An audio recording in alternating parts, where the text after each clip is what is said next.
Yo, c'est Noémie, on est le 1er avril et ce n'est pas une blague. Bienvenue dans le nouveau vlog du Buzzword.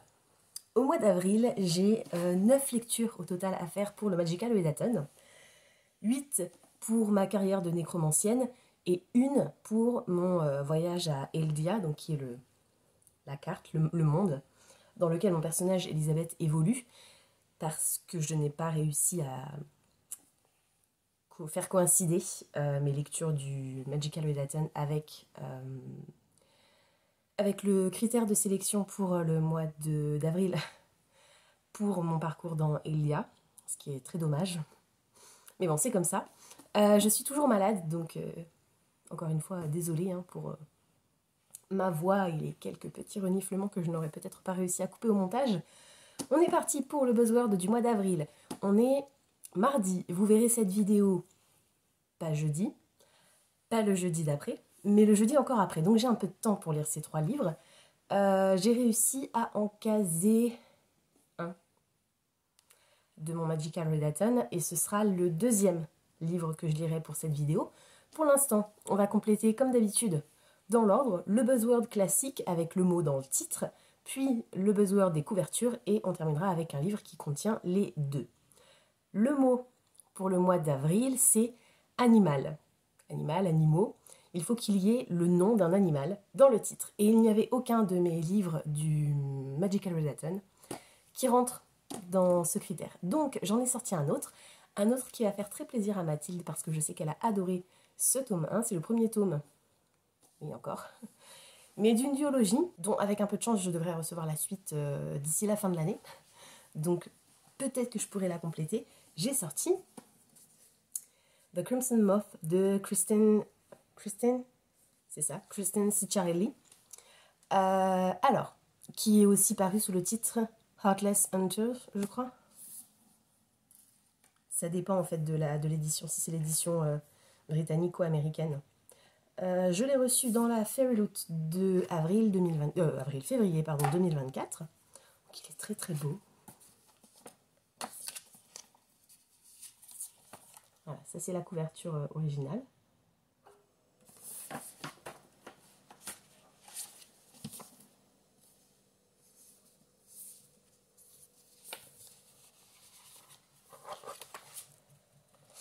Et on est sur une histoire de...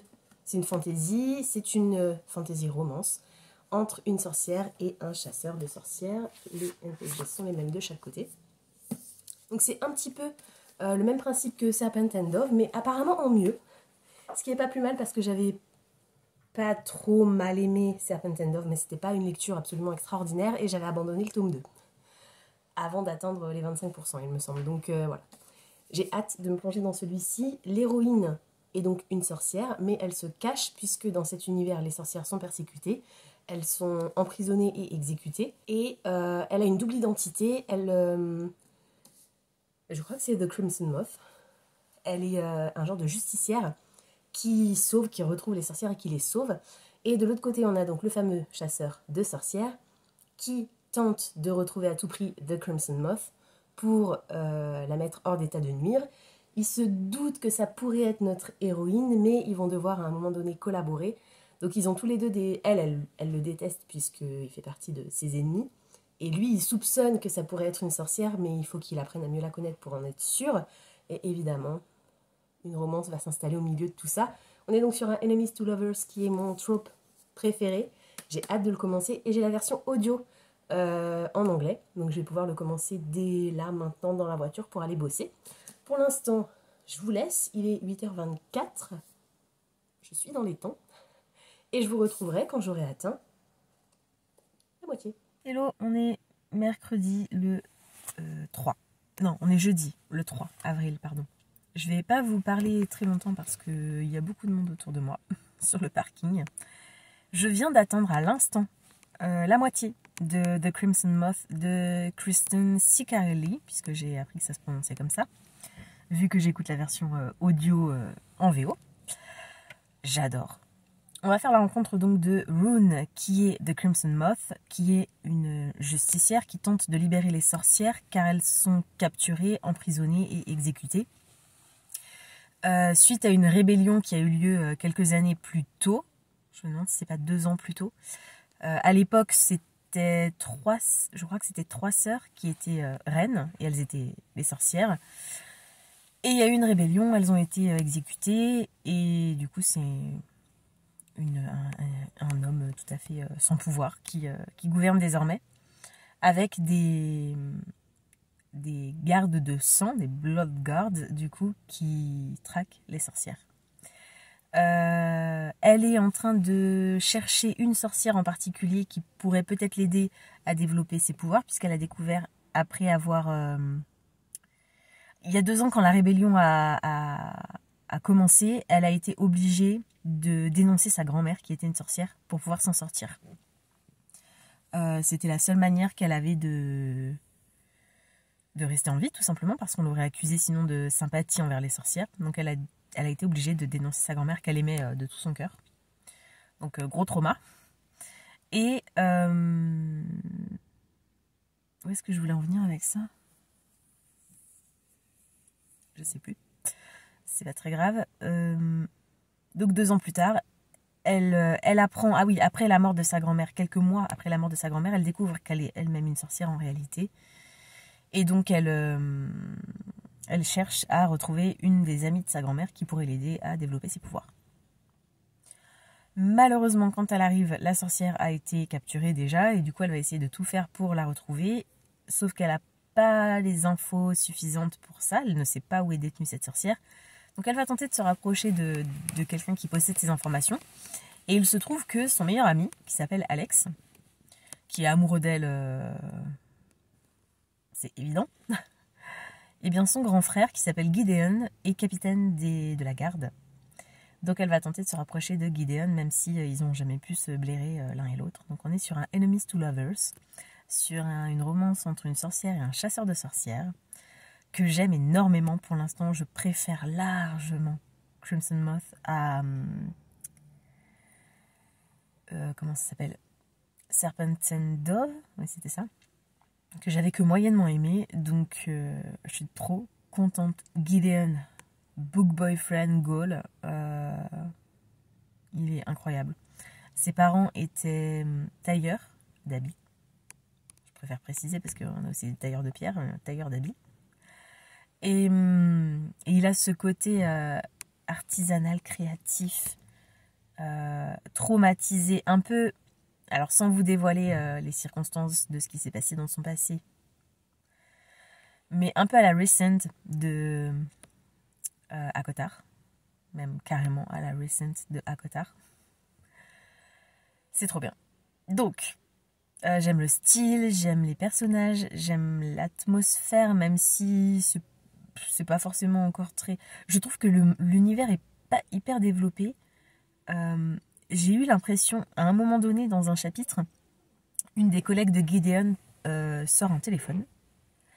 Donc on est sur un setting plutôt moderne, mais en même temps ça fait quand même très fantasy classique, on va dire. Donc j'arrive pas trop à déterminer l'univers, c'est assez flou, un peu comme dans The Undertaking of Heart and Mercy, où l'univers, le monde, le décor, c'est pas ce qui est le plus important. Ce qui est le plus important, c'est l'histoire et les personnages. J'ai l'impression qu'on est un peu sur ce type d'histoire. Ça me gêne pas plus que ça, même si j'adore visualiser le décor. Mais voilà, du coup, ça, je pense pas que ce sera un coup de cœur. Sauf si la deuxième partie est absolument extraordinaire, malgré ce manque de détails dans le décor. Donc, j'y retourne. Et puis, je vous retrouverai pour vous donner ma note et mon avis final quand je l'aurai terminé. Hello, on est vendredi, le 4 avril. Je viens de finir, il y a quelques minutes, The Crimson Moth, le tome 1 qui s'appelle Heartless Hunter de Kristen Ciccarelli. J'ai adoré, c'était trop bien. Je lui ai mis 4 étoiles sur Goodreads. J'ai adoré les personnages. Il y a juste un petit élément qui m'a dérangé avec Rune, qui est l'héroïne. Elle tombe dans un piège très facilement.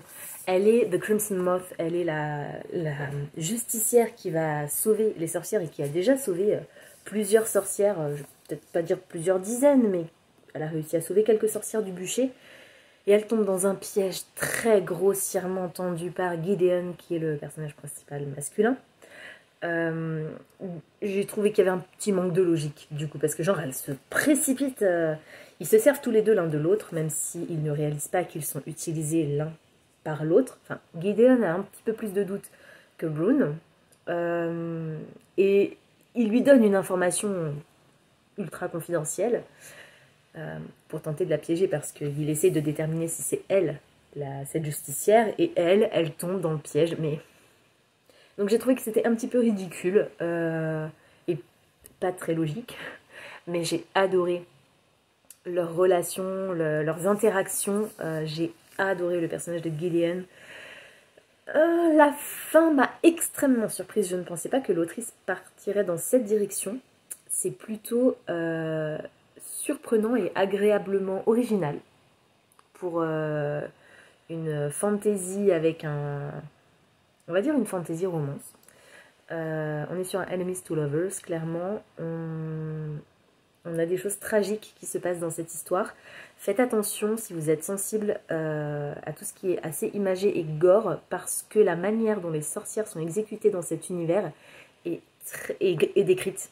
Vraiment, on assiste à une scène du passé de Rune. Elle décrit un petit peu comment sa grand-mère a été assassinée, puisque je vous rappelle qu'elle a dû dénoncer sa grand-mère pour sauver sa propre vie, à la demande de sa grand-mère, bien entendu.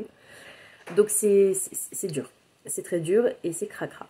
Mais j'ai adoré la fin. L'autrice ne ménage pas ses personnages et je suis très curieuse de lire la suite qui est sortie en version originale. Je vais probablement attendre d'avoir reçu mon édition Fairyloot. Je crois que les précommandes sont ce mois-ci, bientôt là, donc il faut que je surveille ça pour ne pas la rater. Et je m'inquiète un petit peu parce que la fin emmène notre héroïne ailleurs, et pour l'instant les deux protagonistes se retrouvent séparés, physiquement, géographiquement, dans cette histoire. Donc j'appréhende un peu de découvrir en tout cas le début du tome 2, et je sais que j'aurais très très hâte que les deux personnages se retrouvent. Voilà, c'était vraiment chouette, lisez-le. Est-ce qu'il a été traduit? Je crois qu'il a été traduit. Attendez, je vérifie. Pratique, j'ai l'ordi sous les yeux. Alors, oui, il a été traduit chez PKJ, chez Pocket Jeunesse. Donc, si vous avez envie de le lire en français, c'est possible. Il est sorti l'année dernière et il y a même la version audio en français qui est disponible aux éditions Lizzy, pour tout vous dire. Donc, je vous rappelle que la thématique du buzzword classique, donc pour le mot dans le titre, pour le mois d'avril, c'était Animals. Donc, il fallait qu'il y ait un animal nommé dans le titre. The Crimson Moth. Moth, c'est le papillon de nuit, donc ça fonctionne. Et figurez-vous que la thématique pour un élément sur la couverture pour le buzzword du mois d'avril, c'est Animals. Kayla a été originale, pas vraiment, mais je trouve ça rigolo du coup. Donc on a un animal dans le titre et maintenant il nous faut un animal sur la couverture. Du coup, maintenant que vous avez ces deux critères, essayez de deviner quel livre je vais choisir pour un animal dans le titre et sur la couverture. Petits indices, c'est un livre qui est dans ma pile à lire physique et c'est un livre que je n'ai pas sélectionné pour le Magical Readathon. Donc ça me fait une lecture en plus. Mais c'est pas grave. Le livre que je vais lire pour un animal sur la couverture, c'est un livre qui ne figure pas dans ma pile à lire physique, mais qui est dans mon Magical Readathon pour un livre... Alors attendez...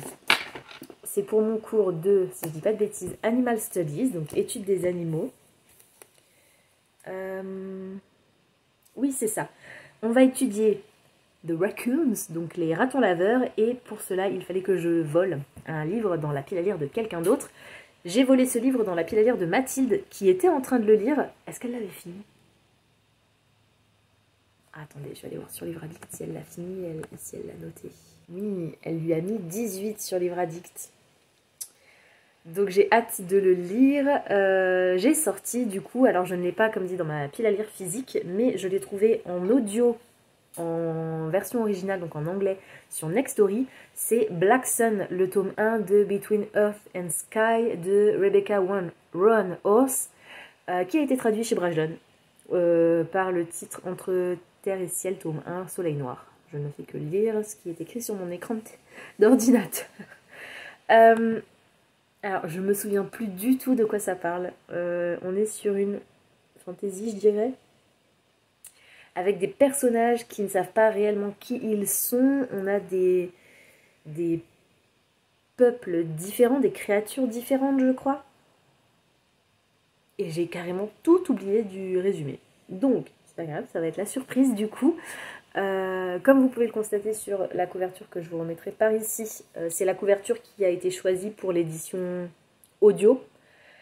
Du coup, je vais partir sur cette couverture et on a un oiseau sur la couverture. Donc, ça compte pour mon buzzword avec un animal sur la couverture. Je vais commencer du coup celui-ci. Alors, probablement pas aujourd'hui, peut-être demain. Parce qu'aujourd'hui, il faut que je me concentre sur mon dernier livre pour le Mystery Vlog que vous aurez vu la semaine dernière. Parce que j'ai pas encore vraiment commencé, j'ai lu que les 20 premières pages. Et demain, je vais chez mes parents et je pars en voiture, donc j'ai quasiment 6 heures de route, 5h30. Donc il y a moyen que j'écoute beaucoup de livres audio si j'ai pas plutôt envie d'écouter de la musique, ça va dépendre. On verra. Donc, je vous laisse pour l'instant et puis je vais lire tout simplement celui-ci ou un autre, peu importe. En tout cas, la prochaine fois que je vous reprendrai, ce sera quand j'aurai atteint la moitié de mon livre audio et que je pourrai vous en dire un petit peu plus du coup sur l'histoire. Hello, je vais essayer de parler fort pour que vous m'entendiez. Je suis sur la route et je ne vais pas vous regarder parce que je regarde la route. Mais j'ai réussi à lancer Black Sun ce matin en partant. Et ça fait à peu près 3 heures que je l'écoute. Ce qui correspond à peu près à la moitié parce qu'il fait un peu plus de 12 heures. Et comme j'écoute en vitesse x2, ça ne me fait que 6 heures à écouter. Donc pour atteindre le milieu, il me faut 3 heures. En gros, j'ai écouté l'équivalent de 6h27 et il doit me rester approximativement 6h19. Donc, comme j'ai atteint la moitié, je vous reprends pour vous dire ce que j'en pense et de quoi ça parle, surtout, parce que je ne me souvenais plus du tout de quoi ça parlait. Donc, on est sur un récit fantasy. Alors, c'est assez complexe, non, mais on a 4 points de vue différents, 4 personnages différents et 4 narrateurs différents dans la version audio, ce qui est plutôt cool. Alors, on a d'un côté, il y a une dizaine d'années, moi je dirais ça, une dizaine d'années, un garçon de 12 ans qui est, comment dire, défiguré, marqué par sa mère, mais pour une raison particulière. Il accepte ses mutilations. En gros, elle va lui coudre les paupières et elle va le scarifier pour lui faire une marque sur le torse et dans le dos. Et ça a un lien avec une religion et sa mère est persuadée que son fils est la réincarnation d'un dieu ou quelque chose comme ça. Et il est destiné du coup à rejoindre la terre de ses ancêtres pour prendre sa juste place. On a en deuxième personnage le capitaine d'un bateau, la capitaine d'un bateau. On peut pas parler de pirate, elle n'est pas pirate, elle est capitaine. Elle travaille pour différents marchands selon qui décide de l'employer. Et elle est sortie de prison par un notable, donc 10 ans plus tard, elle est sortie de prison par un notable qui lui demande de transporter le mec là qui s'appelle Sabriel, je crois, donc le jeune garçon de 12 ans qu'on a rencontré 10 ans plus tôt, donc qui doit maintenant avoir approximativement 22 ans. Ce marchand, ce noble, demande à, je me souviens plus de son prénom, la capitaine d'un bateau d'emmener Sabriel jusqu'à Tova, qui est donc la terre de ses ancêtres. Voilà, donc ces deux personnages-là sont liés de cette manière-là. Et on a donc encore deux autres points de vue. On a la prêtresse du soleil qui est à Tova et qui du coup est un peu l'équivalent de la figure la plus haute au niveau de la religion et qui essaye de faire en sorte que les gens, le peuple, fassent un peu plus confiance à la religion parce que depuis quelques années, elle sent bien que ça décline. Et elle est vraiment très croyante et c'est quelqu'un qui, à mon sens, en tout cas pour l'instant, c'est quelqu'un de bien.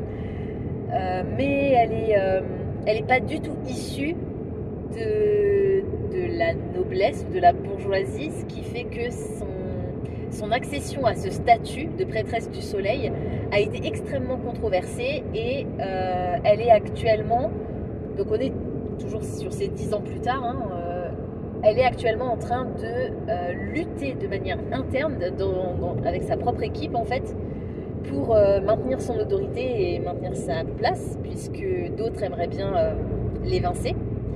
Et le dernier point de vue qu'on arrive à un peu plus tard, qui arrive un peu plus tard, c'est un jeune homme qui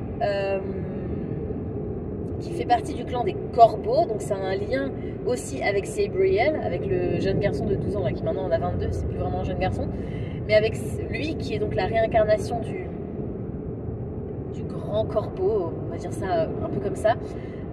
Sa mère, à ce mec-là, pas à Sabriel, hein, à l'autre, ouais c'est compliqué, elle était à la tête du clan des Corbeaux et elle meurt. Elle meurt, alors vraisemblablement, alors au départ, quand la prêtresse du soleil l'apprend, elle pense que c'est un assassinat. Ensuite, on lui dit que non, pas du tout. Vraisemblablement, elle se serait suicidée.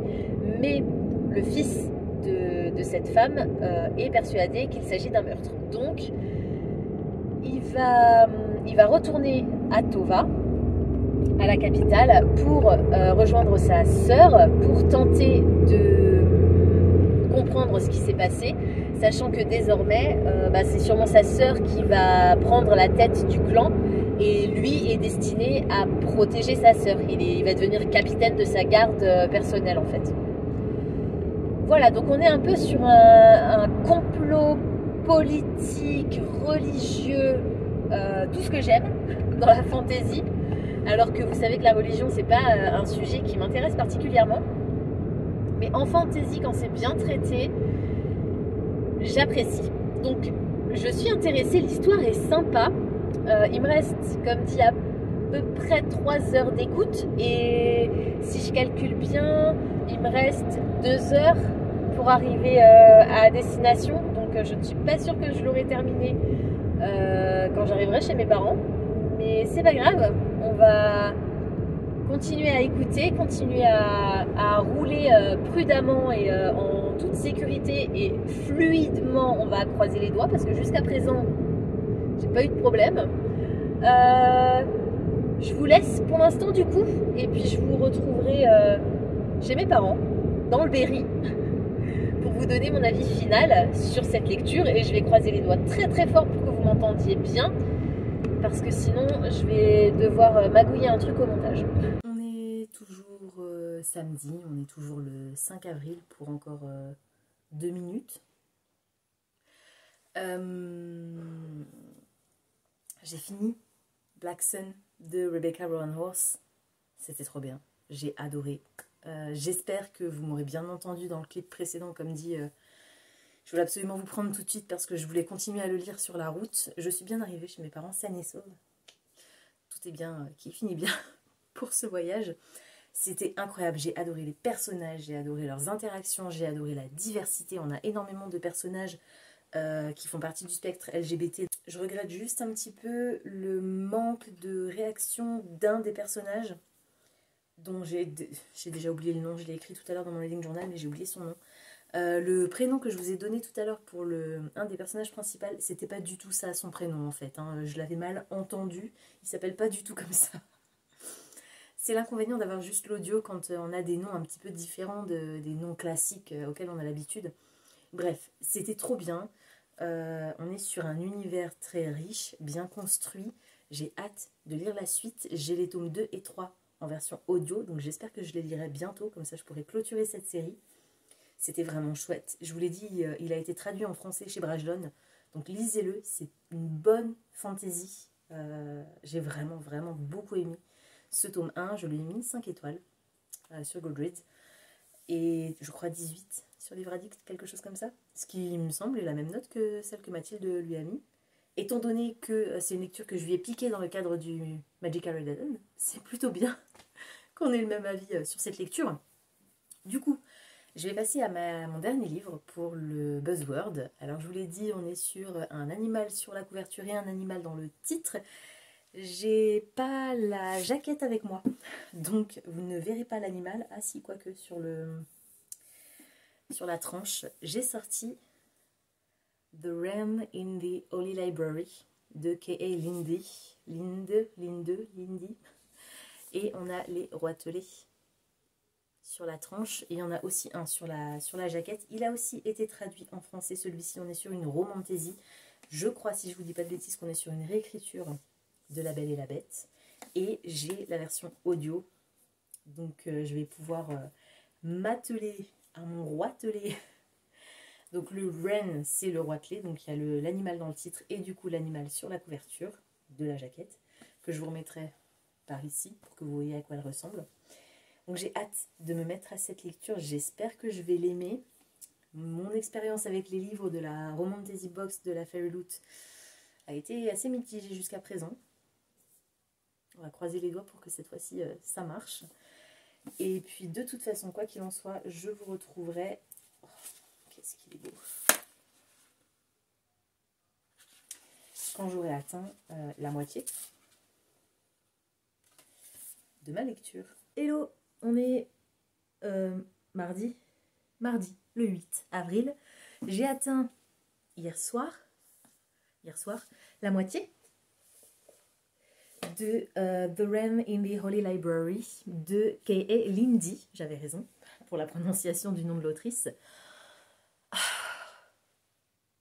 J'adore.